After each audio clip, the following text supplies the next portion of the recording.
Talaja police સ્ટેશનમાં દાખલ થયેલ ચોરીનો ગુન્હો શોધી કાઢી ગુન્હામાં ઉપયોગ થયેલ વાહન કિંમત 2,15,000 મુદ્દામાલ સાથે 3 ઇસમો ઝડપી પાડતી ભાવનગર લોકલ ક્રાઇમ બ્રાન્ચ તથા તળાજા પોલીસ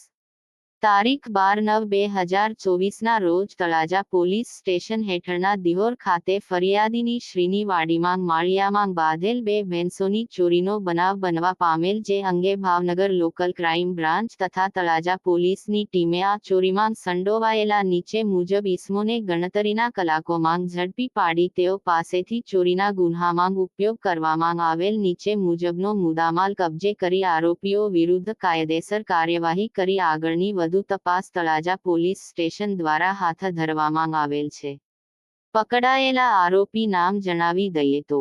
ગફારભાઈ ઉસ્માનભાઈ કાલવા, ઉંમર વર્ષ 42, રહે કાછિયાવાડ વડલા ભાવનગર. અલ્તાફ યુનુસભાઈ પરમાર, ઉંમર વર્ષ 24, રહે ઇલિયાજભાઈ લાકડાવાળાના ફ્લેટમાં હાદાનગર ભાવનગર, મૂળ વડલાવાળો ચોક દિહોર તાલુકો તળાજા. સુરેશભાઈ ભૂપતભાઈ ધોયલ, ઉંમર વર્ષ 26, રહે ધોયલનો શોક દિહોર તાલુકો તળાજા. કામગીરી કરનાર police staff: police sub inspector Shri CH Makwana સાહેબ, રાજેન્દ્રસિંહ સરવૈયા, બાવકુદાન કુશાલા, વિરેન્દ્રસિંહ ગલસિંહ, મનદીપસિંહ ગોહિલ, મેઘરાજસિંહ, અશોકસિંહ, કરસનભાઈ નગાભાઈ, મંગાભાઈ એભલભાઈ, મથુરભાઈ શ્યામજીભાઈ, અશ્વિનભાઈ મંજીભાઈ.